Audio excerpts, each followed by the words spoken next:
Good morning बच्चों। बेटा आज की क्लास में हम ज्योग्राफी में लास्ट चैप्टर को डिस्कस करने जा रहे हैं जिसका नाम है India's climate, vegetation and wild life. अब यानी कि भारत में किस तरह का क्लाइमेट रहता है, किस तरह का वेजिटेशन यानी कि किस तरह के पेड़ पौधे रहते हैं और किस तरह की वाइल्ड लाइफ होती है ना। क्लाइमेट का मतलब होता है average weather conditions over the years, है ना। अभी मैं आपको बहुत डिटेल में भी इसको बताऊंगा कि क्लाइमेट किसे कहते हैं और हम वेदर किसे कहते हैं। इसके अलावा वेजिटेशन की बात की जाए तो हम देखते हैं कि भारत में कहीं पर बड़े बड़े घास के मैदान होते हैं, कहीं पर बहुत ही घने पेड़ यानी कि डेंस ट्रीज रहते हैं, कहीं पर बहुत ही लंबे पेड़ होते हैं जिनके बहुत कम पत्तियां लीव्स होती हैं, कहीं पर बड़े पेड़ भी नहीं होते हैं, घने पेड़ भी नहीं होते हैं, केवल थोड़ी बहुत झाड़ियाँ वगैरह बुशेस जिन्हें हम कहते हैं वो होती है, जैसे कैक्टस वगैरह हो गया। तो ये सब आता है वेजिटेशन में। इसके अलावा वाइल्ड लाइफ यानी कि जहाँ पर वो एरिया, वो प्रिजर्व्ड एरिया जहाँ पर जो फॉरेस्ट एनिमल्स है वो रहते हैं, वो वाइल्ड लाइफ कैसी है, किस एरिया में सेंचुरीज हैं, उनके लिए गवर्नमेंट क्या करती है उनको रिजर्व रखने के लिए। तो ये सारा डिस्कशन इस चैप्टर में किया जाएगा। सबसे पहले हम एक क्वेश्चन आपसे पूछना चाहेंगे बच्चों कि अगर हम जानना चाहें कि आज कैसा वेदर रहेगा, तो आजकल तो बहुत स्मार्ट टेक्नोलॉजी अवेलेबल है, सभी के पास एंड्रॉयड फ़ोन्स भी हैं। बहुत आसानी से गूगल हमें ये जानकारी दे देता है कि आज इतना टेम्परेचर रहेगा, क्या बारिश होगी नहीं होगी, किस समय पर होगी, कितनी तेज़ हवा चलेगी, है ना। सूर्य जो सनराइज है वो किस टाइम पर होगा, सनसेट किस टाइम पर होगा, मून कितनी बजे आएगा। तो सारी जानकारी हमें बहुत आसानी से मिल जाती है।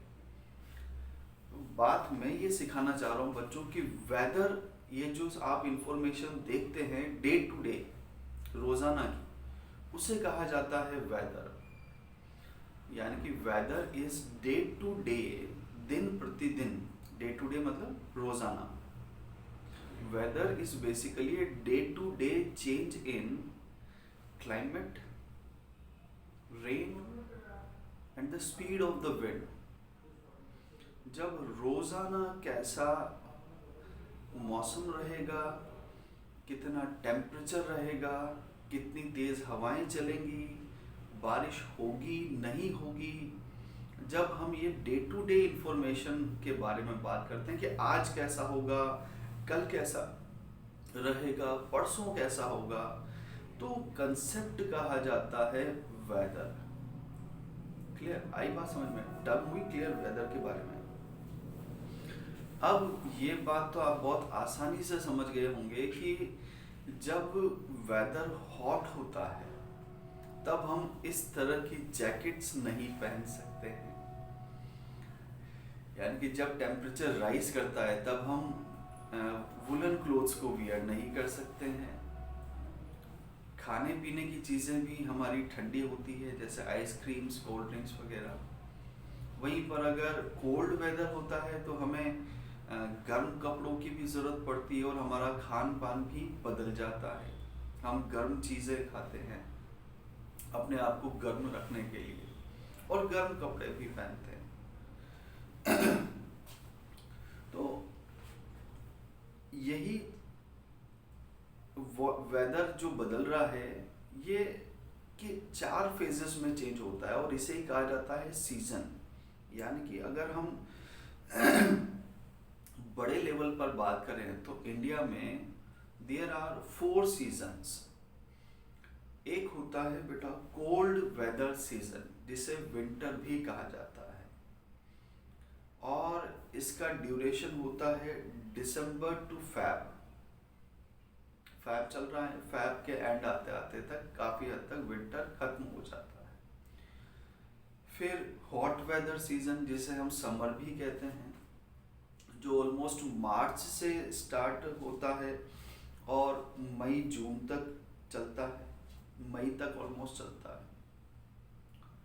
उसके बाद बारिश यानी कि रेनी सीजन आता है, जिसे साउथ वेस्ट मॉनसून सीजन भी कहा जाता है। अब साउथ वेस्ट मॉनसून क्यों कहते हैं अभी थोड़ी देर बाद मैं आपको सिखाऊंगा। आप बस इतना ध्यान रखिए कि रेनी सीजन को साउथ वेस्ट मॉनसून भी कहते हैं, जो जून से लेकर सितंबर तक चलता है। सितंबर तक बारिश हमें देखने को मिलती है। और फिर लास्ट होता है ऑटम सीजन, जिसे रिट्रीटिंग मॉनसून सीजन भी कहा जाता है। रिट्रीटिंग मतलब मॉनसून का वापस से लौट कर आना, रिट्रीटिंग मतलब वापस से लौट कर आना, जो अक्टूबर नवंबर वाला सीजन रहता है। तो हमने यहाँ पर देखा कि there are basically the 4 seasons: cold weather season, hot weather season, rainy season and autumn. नए शब्द क्या सीखे हमने कि रेनी सीजन को साउथ वेस्ट मॉनसून भी कहा जाता है और ऑटम सीजन को रिट्रीटिंग मॉनसून सीजन भी कहा जाता है। आइए अब एक एक के बारे में डिटेल में बात कर लेते हैं। जैसे सबसे पहले कोल्ड वेदर सीजन या विंटर की ही बात करते हैं। तो आप सभी जानते होंगे कि during the winter season the sun rays are does not fall at the overhead, है ना। आपको सिखाया मैंने कि सर्दियाँ कैसे जनरेट होती है ग्लोब चैप्टर में, जब हम सनरेज कहाँ पर होंगी, ट्रॉपिक ऑफ कैंसर पर होंगी या कैप्रिकॉर्न पर होंगी। स्लैंट रेज आती हैं। स्लैंट रेज आने का मतलब क्या है कि सन की रेज डायरेक्टली अर्थ पर फॉल नहीं कर रही हैं उस टाइम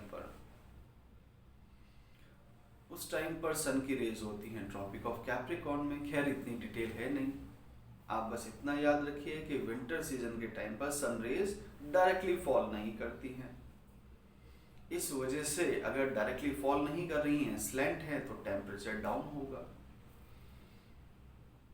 और नॉर्दर्न इंडिया में खास तौर पर उस समय पर सर्दियों का मौसम रहता है, जिसे हम विंटर के नाम से जानते हैं। हॉट वेदर सीजन, हॉट यानी कि गर्म कब होगा? जब सनरेज डायरेक्टली फॉल करेंगे। सनरेज डायरेक्टली फॉल करने पर टेम्परेचर राइज करेगा, सराउंडिंग्स में हॉटनेस जनरेट होगी, वार्मनेस जनरेट होगी और हवा भी गर्म होगी। इस समय पर हॉट और ड्राई विंड्स चलती है, जिसे हम लू भी कहते हैं दिन के समय पर खास तौर से। तीसरा रेनी सीजन, क्या नाम बताया बच्चों आपको इसका? South west monsoon. अब ऐसा क्यों कहा जाता है? क्योंकि इंडिया में, है ना, खास तौर से हम इंडिया की ही बात कर रहे हैं, तो भारत में, इंडिया में जो रेन्स मॉनसून जनरेट होता है वो साउथ वेस्ट डायरेक्शन से आने वाली हवाओं की वजह से जनरेट होता है। साउथ वेस्ट पोर्शन कौन सा है? ये यहां से, है ना, ये एरिया है बेटा साउथ का, और वेस्ट वाला पोर्शन ये। वेस्ट में कौन है? Arabian C.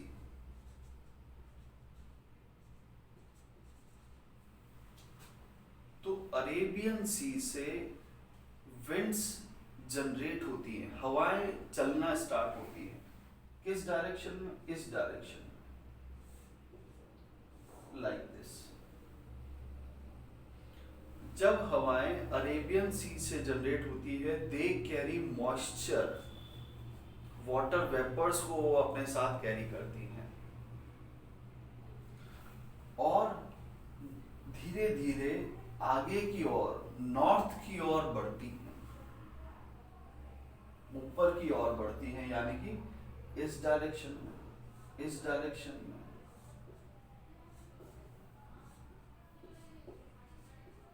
Like this. तो सबसे पहले यहाँ के जो स्टेट्स हैं, कौन से स्टेट्स हैं यहाँ पर? गोवा, है ना, और केरल, समहाउ थोड़ा बहुत आंध्र प्रदेश, तमिलनाडु, ये एरिया भी आएंगे। तो इन स्टेट्स में सबसे ज़्यादा बारिश रिसीव होती है। फिर आगे बढ़े तो आगे बढ़ने पर जैसे जैसे वो साउथ वेस्ट मानसून वाली विंड्स आगे बढ़ती रहती हैं, उनके मॉइस्चर का कंटेंट धीरे धीरे कम होता रहता है। तो सबसे पहले बारिश किन को मिली? इस एरिया में, यानी कि वेस्टर्न घाट्स में जो स्टेट्स आते हैं उन्हें। फिर आगे बढ़े मध्य प्रदेश, वहाँ पर बारिश हुई, मॉइस्चर और कम हुआ, वाटर वेपर्स और कम हुए। फिर आगे बढ़े गुजरात, राजस्थान में आए तो वाटर वेपर ऑलरेडी कम था, तो बारिश और कम हुई। तो ऑलरेडी बारिश धीरे धीरे हर स्टेट में होती हुई आ रही है और वाटर वेपर्स का कंटेंट कम होता हुआ जा रहा है, इसलिए राजस्थान के कुछ एरियाज में बारिश कम हो पाती है, या ऑन एन एवरेज राजस्थान को कम रेन रिसीव होती है। आगे जैसे जैसे ये हवाएं बढ़ती जाएंगी, वैसे वैसे जो जो स्टेट्स आते जाएंगे, वहां वहां पर मॉनसून आता जाएगा, रेनी सीजन जनरेट होता हुआ जाएगा, स्पेशली नॉर्थ वेस्ट इंडिया। कल या इसके प्रीवियस चैप्टर में आपको सिखाया है कि ये जो रेंज होती है, ये है हिमालयन रेंज। ये विंड्स यहाँ हिमालय से टकराती है फाइनली, और वापस से रिटर्न होती है। रिटर्न होती है किस साइड पर? ये कौन सी साइड है? ईस्ट। ईस्ट में क्या है? Bay of Bengal. Bay of Bengal से वापस रिटर्न होने पर बे ऑफ बंगाल आया, वहां से वापस से इन्होंने मॉइस्चर और वाटर वेपर्स को कैरी किया, और ईस्ट साइड पर, ईस्टर्न घाट्स पर जो स्टेट्स हैं, कौन से स्टेट्स हैं यहाँ पर? उड़ीसा है, तमिलनाडु है, आंध्र प्रदेश है। उन स्टेट्स में फिर से बारिश होने लगती है। अब यहाँ पर मॉनसून वापस से लौट कर आया है, इसलिए मॉनसून को कहा गया है रिट्रीटिंग मॉनसून। और ये मंथ होता है अक्टूबर नवंबर वाला, इसलिए इसे ऑटम सीजन भी कहा जाता है। तो रिट्रीटिंग मॉनसून के समय पर इन स्टेट्स में रेनफॉल रिसीव हुई, इसलिए इसे रिट्रीटिंग मॉनसून भी कहा गया। तो हमने ये 4 तरह के मॉनसून का डिस्कशन किया है: cold weather winter, hot weather summer, south west monsoon rainy season, और रिट्रीटिंग मॉनसून ऑटम सीजन। अब क्लाइमेट किसे कहते हैं? हमने एक कंसेप्ट आप लोगों ने कभी सुना होगा बेटा, ग्लोबल वार्मिंग। ग्लोबल वार्मिंग का मतलब क्या है? ग्लोबल वार्मिंग का मतलब ये है कि when there is a gradual increase in earth temperature over the years. कुछ सालों में हम ये महसूस कर रहे हैं कि धीरे धीरे पूरे अर्थ का टेम्परेचर हर साल बढ़ता चला जा रहा है। आप लोग भी नोटिस करते होंगे कि समर्स में अब जो गर्मी है वो पहले के वर्षों के मुकाबले बहुत ज़्यादा होने लग गई है। रीज़न बहुत सिंपल है, कार्बन का एमिशन। जितनी ज़्यादा कार्बन डाइऑक्साइड एनवायरनमेंट में जनरेट होगी, उतना ज़्यादा वार्मनेस क्रिएट होगी। क्योंकि कार्बन डाइऑक्साइड का मेन रोल ही क्या है? सराउंडिंग्स को वार्म करना, गर्म करना। और जब वो एक लिमिट से ज़्यादा हो जाती है तो गर्मी भी ज़्यादा होगी। तो जितना ज़्यादा कार्बन का एमिशन होगा, उतनी ज़्यादा सराउंडिंग्स हॉट होंगी, वार्म होंगी, और अर्थ का टेम्परेचर भी बढ़ेगा। इससे क्या नुकसान हो सकते हैं? ग्लेशियर्स पिघल सकते हैं, और पिघल भी रहे हैं। जितने ज़्यादा ग्लेशियर्स पिघलेंगे उतना ज़्यादा पानी समुद्र में जाएगा, ओशियन सीज में जाएगा, उनका वाटर लेवल बढ़ेगा। और जब भी ओशियन और सीज का वाटर लेवल बढ़ेगा तो कहीं ना कहीं स्टॉर्म्स जनरेट होंगे, तूफान आएंगे। सुनामी का नाम सुना हुआ है हमने। और आसपास के जितने भी शहर होंगे वो सब खत्म होंगे। तो all such things are interconnected आपस में। तो सिखाना मैं ये चाह रहा हूँ आपको कि क्लाइमेट चेंज हो रहा है, धीरे धीरे क्लाइमेट में टेम्परेचर में इंक्रीमेंट होता हुआ जा रहा है। 1-2 साल में नहीं हुआ, it take hundreds of years for this thing. ऐसा थोड़ी कि आज कार्बन डाइऑक्साइड ज़्यादा जनरेट हो गया तो कल टेम्परेचर राइज हो जाएगा, नहीं। It takes time, it takes many years. So what exactly is the climate? Climate is the average weather conditions over the years. कुछ सालों के बाद में कैसा वेदर रहेगा, ऑन एन एवरेज कैसा वेदर रहेगा, उसे क्लाइमेट कहा जाता है। अब हम जो ये मॉनसून वर्ड बोलते हैं बच्चों, मॉनसून एक अरेबिक लैंग्वेज का एक वर्ड है, मौसम, वहां से लिया गया है। और मौसम का मतलब ये होता है सीजन। तो monsoon is basically a name of a season.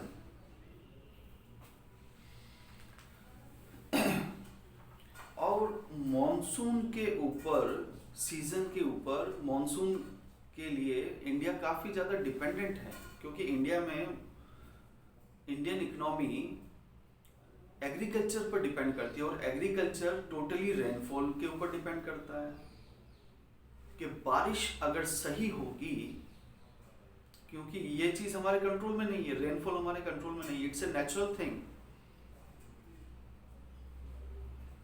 तो रेनफॉल का कंट्रोल मैनर में होना एग्रीकल्चर को इंक्रीज करेगा। जरूरत से ज्यादा बारिश वो भी खराब, जरूरत से कम बारिश सूखा होगा, ड्रॉट होगा, फसलें सूख जाएंगी, तो वो सिचुएशन भी बैड होगी। अब किसी भी जगह का जो क्लाइमेट होता है, यानी कि एवरेज वेदर कंडीशन होती है, बहुत सारे फैक्टर्स पर डिपेंड करती है। जैसे उसकी लोकेशन क्या है, कहाँ पर वो लोकेटेड है, उसका एल्टीट्यूड, एल्टीट्यूड मतलब होता है हाइट, कितनी हाइट पर वो लोकेटेड है, डिस्टेंस फ्रॉम द सी, समुद्र के पास में है या दूर है, रिलीफ यानी कि कितना स्लोपी है, फ्लैट है, कैसा है। फॉर एग्जाम्पल बात करते हैं जैसलमेर और कारगिल की। जैसलमेर राजस्थान में, कारगिल जम्मू कश्मीर में, कश्मीर में स्पेशली। क्या दोनों का सेम है? नहीं, दोनों की अल्टीट्यूड भी डिफरेंस है। Kargil is on the height, Jaisalmer उतना हाइट पर नहीं है। इसलिए जैसलमेर काफ़ी ज़्यादा गर्म रहता है। जितना ज़्यादा एल्टीट्यूड होगा, जितनी ज़्यादा हाइट होगी, टेम्परेचर उतना ही ज़्यादा कम होगा।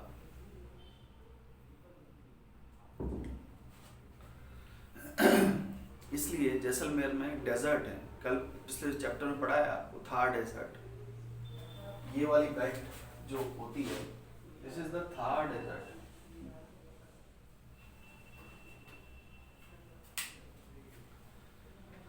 वहीं पर जैसे मुंबई है, कोलकाता है, समुद्र के पास वाले इलाके हैं बच्चों ये। तो यहाँ का टेम्परेचर ना ज़्यादा गर्म रहता है ना ज़्यादा ठंडा, यानी कि मॉडरेट टेम्परेचर रहता है। और यहाँ पर ह्यूमिडिटी भी काफ़ी ज़्यादा होती है, जिसे हम हिंदी में कहते हैं उमस, चिपचिपापन रहता है मौसम में, जिसे ह्यूमिडिटी कहा जाता है। ह्यूमिड होते हैं ये प्लेसेस काफ़ी, जो समुद्र के पास में होते हैं। एक यहाँ पे इंटरेस्टिंग फैक्ट मैं बताना चाहूँगा आपको। मेघालय, मेघालय है नॉर्थ ईस्टर्न स्टेट। 7 स्टेट्स है जिन्हें नॉर्थ ईस्टर्न स्टेट्स कहा जाता है। तो मेघालय में एक जगह है मौसिन राम करके, मौसिन राम, MAWSINRAM। वहाँ पर ऐसा माना जाता है कि वर्ल्ड हाईएस्ट रेनफॉल वहाँ पर होती है। विश्व में सर्वाधिक बारिश ऑब्टेन करने वाला वो एरिया है, that is the Mawsynram. Clear बच्चों, आई होप आपको सारे सीजन समझ में आए होंगे। अगली वाली क्लास में हम डिस्कस करेंगे नेचुरल वेजिटेशन के बारे में।